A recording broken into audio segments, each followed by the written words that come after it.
Welcome to On Texas Football. Time for the Saturday morning conversation. I'm Bobby Burton here in Lexington, Kentucky, joined by Gerry Hamilton and CJ Vogel. We're going to talk a little Longhorn football against the Kentucky Wildcats today. We're also going to preview some games and talk about them in the SEC and a couple in the national picture that may impact the Longhorns as well. But, guys, let's get started with the Texas Longhorns versus the Wildcats. Game kicks off at 6 o'clock Central. CJ, I want you to talk about the Texas offense against this Kentucky defense, and we'll get going from there.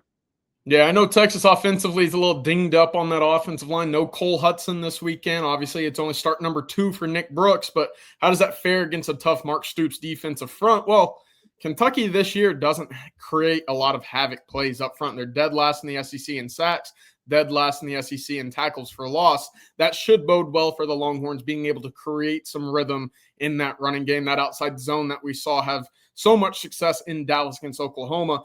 That's really where I'm looking. I do think Connor Robertson, having played in a Cotton Bowl before, should be a nice stepping stone to playing on the road. Big thing for me, limit the pre-snap penalties, the false starts, playing from behind the chains. We saw in the second half against Oklahoma. Texas, when they're able to stay ahead on script, they're pretty good offense, right? They're able to move the football down the field.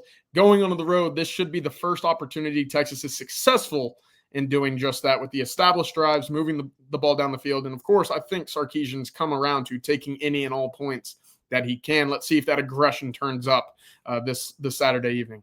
What do you think their strength should be today, CJ? It should just be that. It should be the outside zone. And I do think Texas, with both tackles healthy, both guards healthy, rely on those guys. And then as a result, you should be able to go into some of that play action pass. I don't think Texas has utilized it a whole lot because it just hasn't been there this year for the Longhorns. On top of that, Arch Manning's legs and improvisation skills deep to extend drives. It's been really impressive as of late. Let's see if that keeps up as well. I wonder if they keep him upright and away from contact early in this game. Gerry, Arch has improved each of the last 2 weeks, or really the last 3 weeks. Your thoughts on how he'll play today?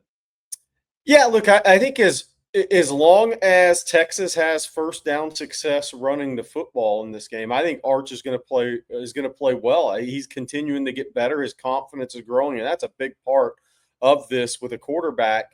But I think this is a defense he can make plays with his feet. I do think they're pretty good in the secondary, though. So I think they don't have Maxwell Harrison, who was an unbelievable player, even last year against Texas.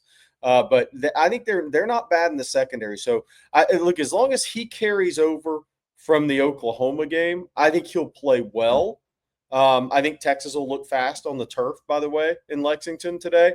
But the whole key is Texas needs to stay ahead of the chains for him. If they can stay ahead of the chains, then that gives his feet and his arm the ability to make plays, and it takes pressure off the offensive line. If Kentucky wins on first downs, or Texas kind of reverts back to some pre-snap penalties and hurts themselves, the self-inflicted, then I think it gets a lot tougher for Arch. But I don't think Kentucky is as talented of a team. And I look for DeAndre Moore and even Emmett Mosley to have big games today in Lexington. Interesting. Before I go to defense with you, I want to say one thing to you guys. I mean, I feel like this Texas offense is starting to gel a little bit, and I am concerned about Cole Hudson going out today. Yeah, that's a missing piece that was really a center point. He's the one that has been there for all 6 games this year, trying to get everybody going. We mentioned, or CJ, you mentioned the false starts.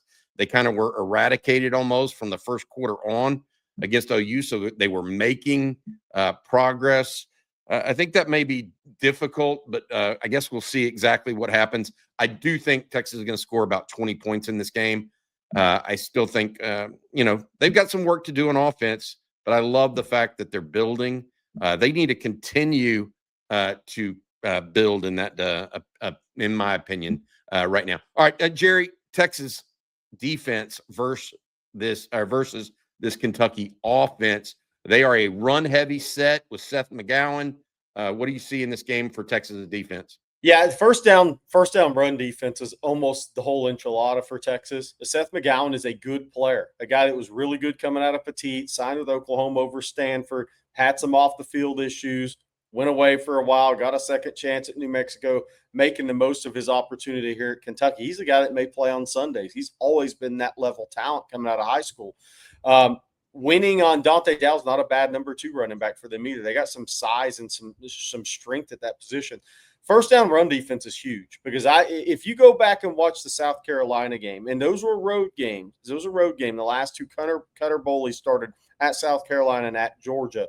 I'll talk about him more in a second. But South Carolina is the game I watch because Dylan Stewart's a menace. Like, he's a top 5 level pick in the 27 draft. He got after Kentucky's offensive line and pass pro. And South Carolina in general They had 6 sacks on Cutter Bowl, and then the ball started going up for grabs. He threw 2 interceptions in that game, completed 52% of his passes. And McGowan still ran the ball pretty effectively in that game. But if Texas if they can win on first downs defensively, I love Texas' chances of getting to the quarterback in this game because I think Kentucky's a better run blocking downhill offensive line than they are in pass protection in terms of body quickness, reactive quickness. And Texas has that ability to do what South Carolina did, maybe more so even. And if they can win on first down, if they can get the obvious passing downs, if they can put a little pressure on Cutter Boley there and that Kentucky offensive line, I think Texas can dominate this game from the defensive side with their athleticism and pass rush. That's really what I'm looking for. But I'll tell you another key. Texas has to swarm Seth McGowan tackling the football. He is a tackle breaker. Yep. And this game will have meaning to him, by the way, too. Texas linebackers, Texas has to be sound safeties tackling Seth McGowan. I think it's going to take more than one to get him down most of the time. So it's about bringing numbers to the football in the run game and getting him to the ground. Again, Cutter Boley, though, he's in his games, and that's last year, Florida, which he was true freshman, Texas when they brought him into the game, then Louisville. Then you have Ole Miss, who only threw 3 passes this year. South Carolina and Georgia, 2 starts on the road, 2 touchdowns, 7 interceptions. Get pressure on Cutter Boley, and the ball will go up for grabs. He's going to be at home today, which could be different. Also, you said it could have meaning for Seth McGowan. He's a native Texan.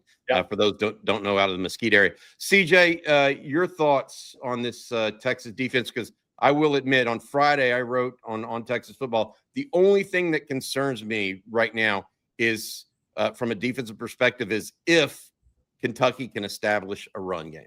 Yeah, I feel like I'm going to echo a lot of what Gerry just said, but it's basically the key to the game. And Gerry, you mentioned obvious passing situations. Get Kentucky into those. I would say get them into obvious passing series. Yeah, force them to play from behind.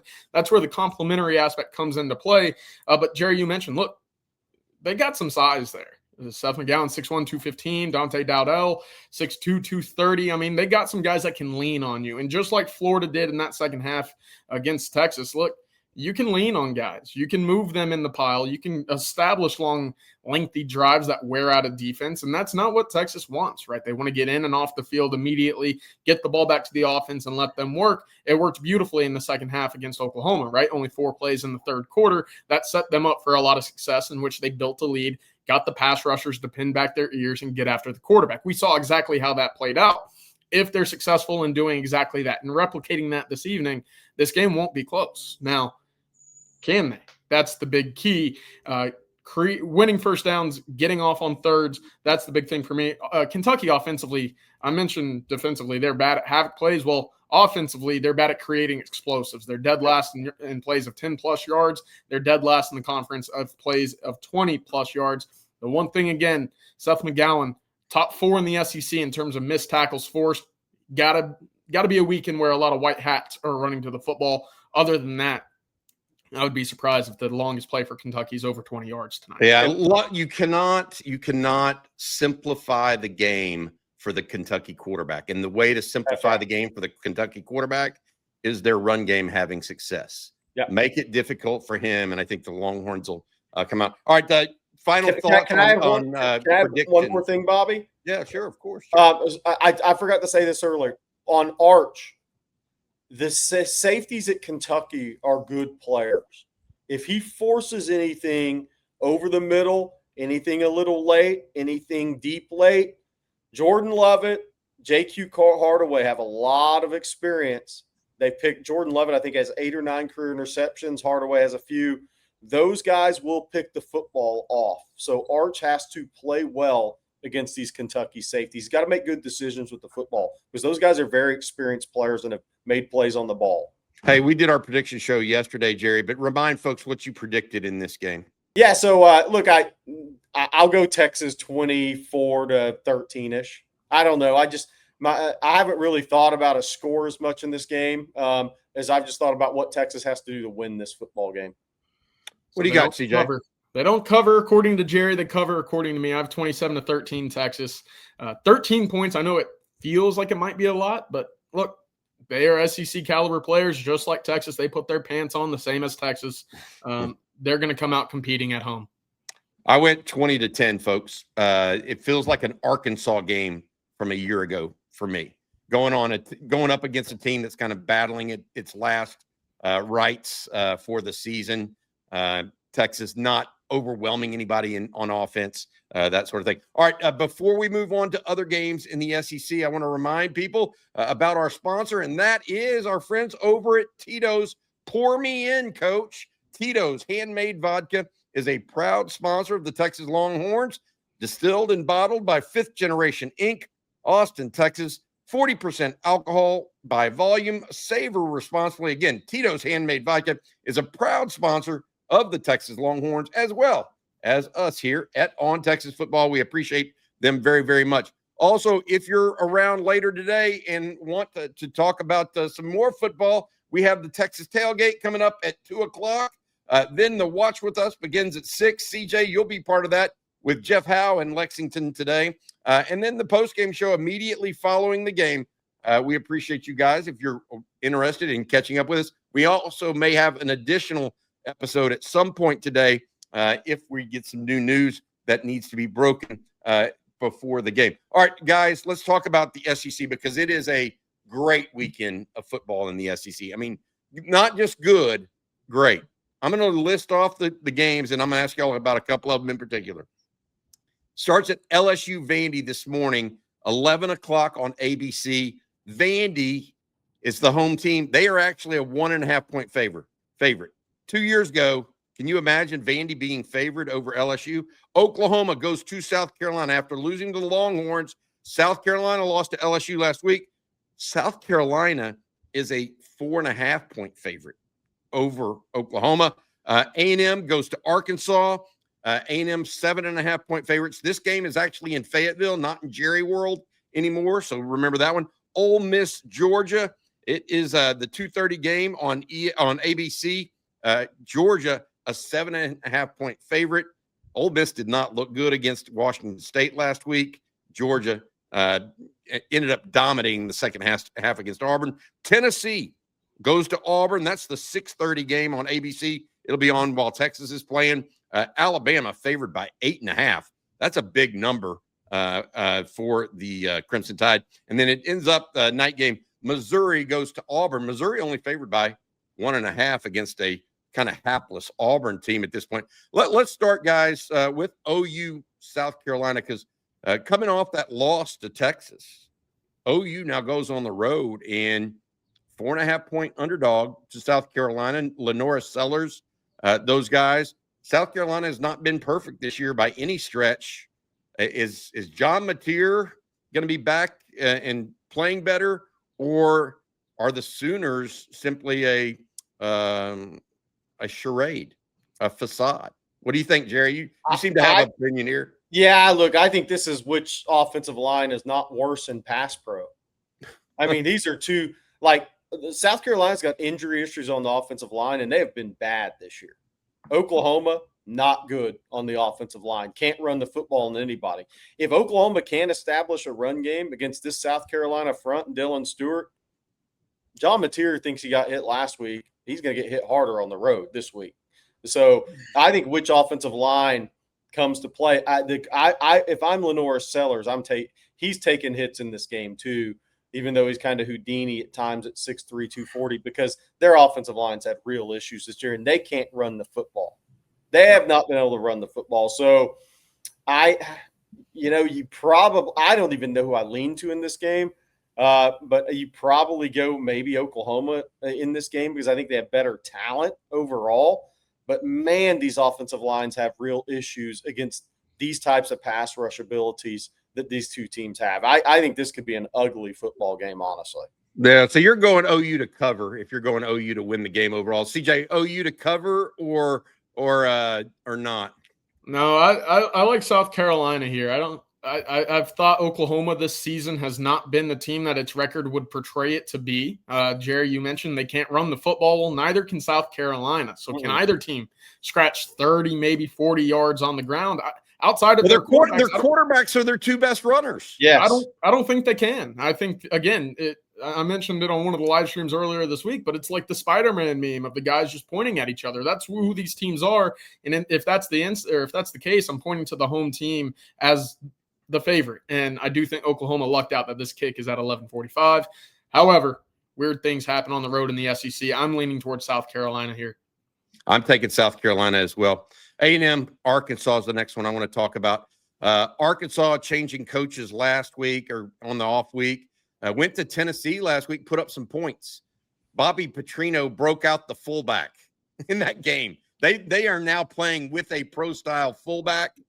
That could be interesting against a Mike Elko defense is kind of built to stop this new wave of offense. But the Aggies are rolling on offense. There's no two ways about it. 7.5-point favorites. This is the game on ESPN that actually precedes the Longhorn game on ESPN tonight. I'm going to go the Aggies covering the 7.5, but I would not be surprised if Arkansas gives it the old college try in Fayetteville this afternoon. I do think it's going to be a second half game. Will it be a tight game? I don't know. I do think the game's going to get into the second half with Petrino on offense going up against Elko. What do you think, CJ? Yeah, the last time I believed in Arkansas to cover a number like this at home, I think Notre Dame dropped 60 on them. So yeah. I'm going to stay away from that. But I do think they're fighting for something, right? It's fighting for the idea of a new coach, some sort of new hope. Now, Taylor Green's been very efficient, but he's always reliable for a really bad turnover interception in a time in which Arkansas desperately could not use it.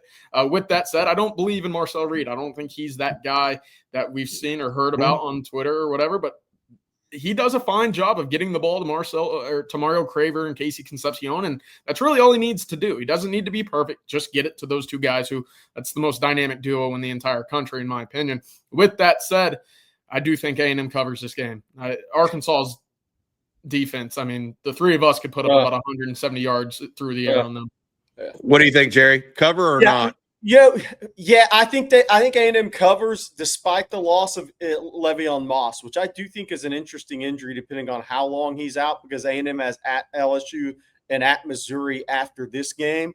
But for this game, I don't think it's going to matter. I think Texas A&M. This is a huge game for A&M, by the way. If they win this game, all they have to really do is split with LSU and Missouri, and they're going to end up in the playoffs. So this is like their must-win game after this way their season's been set up, and I think they have a lot of confidence. And like CJ said, Arkansas is so bad on defense. I'm not picking Arkansas to cover a line or win a game until they do. I know they've played some people tough, but when you're that porous on defense, man, it's hard to pick you to actually win a game. Hey, I'll just say this: I do expect A&M to cover. I wouldn't bet this game because of Petrino and what he's doing on offense. I'll put it that way. You know, does it make sense? It's like just stay away from this one, in my opinion, because it could be quirky. Plus, A&M goes on the road really for the first time since Notre Dame as well. All right, Ole Miss, Georgia. At Georgia, big number here, favored by 7.5 after Ole Miss was given all it could handle by Washington State. It's the 2:30 game opposite A&M Arkansas on ESPN. It's on ABC. Georgia, look, they've got to win out, I think. They're a little bit like Texas after their loss to Alabama. They don't have much room for loss here. Ole Miss undefeated. Is Lane Kiffin finally got a better team? I mean, what are y'all's thoughts here? They're kind of the two opposite teams of one another, right? Georgia's unable to pull away from teams, and Ole Miss can only play teams super close. So I guess in the instance, this game leads one direction. It's going to be a close game, right? So I do think Georgia wins this game. In fact, I think that they might win a little bit easier than what we expect with this line. The point being, I just don't believe in the physicality and toughness of a Lane Kiffin team in comparison to that of Kirby Smart. This linebacking unit of Georgia is the real deal. As a result, if this is or isn't a Georgia defensive line that we've seen over the past few years, it's going to be cleaned up. And right now, even with Trinidad Chambliss and the way that he's kind of swept over the SEC and college football by storm with his story, playing in Athens against Georgia is a tough thing to do. I'm leaning the Bulldogs pretty heavily here. Gerry? Yeah, I like Georgia to cover as well. And it's interesting. This is a great week for Lane Kiffin to play Georgia because they did not play well last week. Washington State's not a good team. That should not have been a fourth quarter game. Georgia, Kirby will have his guys jacked up for this game in Texas, because Georgia has an off week next week. So Kirby can pour everything into this game. Then they have an off week before Florida. I think he's going to tell his team it's us. He's a good us against the world guy. Everybody says we should have lost last week. We got all the calls. He knows how to turn these tables about as good as anybody since John Calipari. So I think Georgia's going to win this game with physicality, home crowd. And I think this is where we realize Garrett Nussmeier played really poorly against Ole Miss. Yeah, Georgia lost this game last year too. Yeah, I will say this. Georgia, I thought what they did last week against Auburn coming back was one of the more impressive performances of the week, actually. They showed a spine against Auburn at Auburn. Yeah. I think Georgia's going to roll in this one, and Trinidad Chambliss is going to have his welcome to the SEC moment, and most likely. This one's a big one, too. Tennessee, Alabama. Look, 6:30 start on ABC. Alabama favored by a big 8.5 points. I mean, is Ty Simpson looking like a Heisman candidate right now? Because it sounds like he is. Feels like he is. Getting a lot of play. What do y'all think right now about Tennessee, Alabama?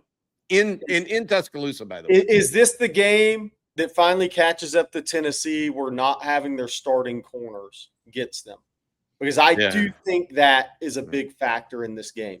I mean, Jamad McCoy and Ricky Gibson both being out again, this is probably not the team you want to have your starting corners out against offensively. And I think that's going to play in big. Now, the interesting thing here will be, does Alabama try to slow this game down? Because Tennessee is pace playing on people now. They're playing with a lot of pace. And I was driving through the night after Wednesday night when I left the Edna car and I was headed east. The Kalen DeBoer show was on, so I got a little insight on this one.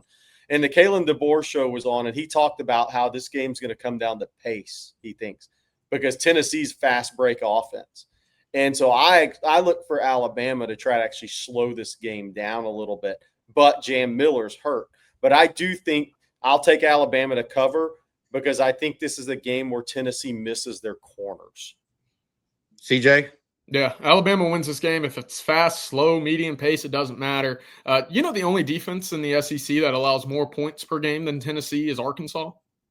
That's how bad their defense has been so far this year. And Gerry, your point about their cornerbacks, look, that's a tough go when you don't have them against Jeremy Bernard and Ryan Williams. So I like Alabama in this game. And they've shown, just like how we hear from Sarkisian winning in a number of versatile ways, Alabama's done exactly that. They went fast in the first half against Missouri a week ago, and they slowed down that pace almost to a snail's crawl in the second half, came away with a victory on the road as well. I like Alabama to win double digits. How they lost in that opening game to Florida State will remain a mystery. Maybe Ty Simpson just wasn't ready, and Florida State got after him. All right, a couple other games in the SEC. We won't spend much time at all. But Missouri goes to Auburn, only 1.5 point favorite. Eli Brinkowitz, if he wants to stay, his team to stay in the SEC race at all, he needs to win that game. LSU, Vandy. I can't believe Vandy's a favorite over LSU. That's just crazy. All right, let's talk a couple of national games that will impact Texas if Texas is able to make it to the national kind of playoff picture at some point. We want to talk about them, but first, just a reminder, this episode brought to you by our friends over at Tito's. Pour me in, Coach. Tito's Handmade Vodka is a proud sponsor of the Texas Longhorns, distilled and bottled by Fifth Generation Inc. Austin, Texas. 40% alcohol by volume. Savor responsibly. Make it your tailgate drink. Again, that's Tito's Handmade Vodka, proud sponsor of the Texas Longhorns, as well as us here on Texas football as well. All right, hey, guys, the 3 games, just briefly, want to touch on. USC, Notre Dame, 6:30 on NBC. Notre Dame favored by 9.5. Notre Dame wins this game, I think they're in the playoffs. Yeah. They'll end up 10-2. Yeah. I know we shake our heads, CJ. I know how you do that, but that's how this is going to work. The other two, this one's really interesting. Over in the Big 12, Texas Tech has been on a roll. No two ways about it. They've been one of the more impressive teams in the country. Their schedule, you could question that. But they go to Arizona State. It's a 3:00 game on Fox. Sam Leavitt, for the quarterback for Arizona State, might be back for this. Let's see if somebody can give Texas Tech a run for their money. Texas Tech on the road, 7.5-point favorites, quietly, nationally, somewhat. David Bailey, the transfer from Stanford that Texas also tried to get on campus, that ended up signing with Texas Tech, is having a whale of a year as a defensive end for the Red Raiders. He's somebody that not many people talk about, but they should know his name. He will be an early round pick. And then the other one in the Big 12, Utah BYU. This sounds like it. Why does this matter? Well, BYU is currently undefeated. So the Big 12 is going to try to get 2 teams into the college football playoff. If BYU can get to the Big 12 championship with 1 loss or none, they'll get a bid over an additional SEC team that might have 2 or 3 losses. So keep those 3 in mind. Anything y'all want to mention on any of these 3 games? CJ or Gerry, I'll start with you. Yeah, that Notre Dame game, they will go 10-2, and they're going to slowly move up the rankings if they beat USC. I think this is the last line of defense. So this is a huge game for Big Ten and SEC fans that are wondering how many teams they may get in. And obviously with USC being Big Ten, this is a big one for the Big Ten as well. But let's look at the SEC. If one of the questions, could the SEC get a 9-3 team in? I don't think they can if Notre Dame's 10-2. So I assume the SEC will be cheering against Notre Dame more than they normally do this weekend. But this is a huge game for the playoff picture, because if USC clips Notre Dame, which I don't think they are, if they clip Notre Dame, then I do think that may bring the hope of a 9-3 team in at the end of the day, whether that's a Big Ten or whether that's a SEC team. But Notre Dame has to lose for that to happen, in my opinion. Yeah, it's going to be interesting because I don't think the Big Ten's going to get 4 in this year either. What do you think, CJ? Yeah, on that game specifically, look, it might be a path where the winner of that game has a direct path to the playoff, right? USC's remaining schedule isn't necessarily all that intimidating either. You play on the road at Nebraska next week, and then you don't really have that big marquee matchup again in the Big Ten until Oregon the second last week of the season. Yep. So they've got a path, and Illinois is still not necessarily a nobody in comparison to that of some of these other losses we've seen teams take. So either way, both teams will have a chance, winner essentially, to make the college football playoff, and that's going to muddy the water moving forward. The one thing I wanted to mention about Texas Tech, I think that's a top 4 team in the country right now. I think you look at it, Ohio State, Miami, Indiana, Texas Tech, that's my top 4. That's the best pass rush in the country as well. You mentioned David Bailey, Romello Height coming in from North Carolina. They hit on just about every portal edition that they've had. David Bailey leads the country in sacks, leads the country in pressures, and as a result, Romello Height on the opposite side is eating right now. It doesn't matter. The quarterback, they're a well-oiled machine right now. I bet they come away with close to a 3-score win on a hobbled Sam Leavitt. Yeah, Sam Leavitt's not going to be healthy. He's going to give it a go, but how healthy is he actually going to be for this game? I think I like Texas Tech big in this game. Arizona State will win the cheerleader competition, but only by a little bit, by the way. They win that every week, but it's kind of close with them in Oregon and Texas Tech in the Big Ten. To y'all's point, I would go with Texas Tech covering. I would go with USC actually playing a tighter game than a 9.5-point game to the Irish. And then I would pick Utah over BYU. Utah favored by 3.5, even though the game is in Provo. The Holy War, I think that is the nickname of that contest. All right, that's going to do it for this episode of the Saturday Conversation. Time to get over to the tailgate area here at the University of Kentucky in Lexington.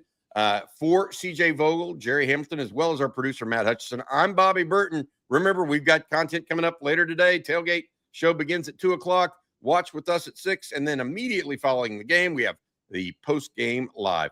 All right, for all of us here, hope you guys have a good day. Let's get after them today. Longhorns kick at 6. Hook 'em.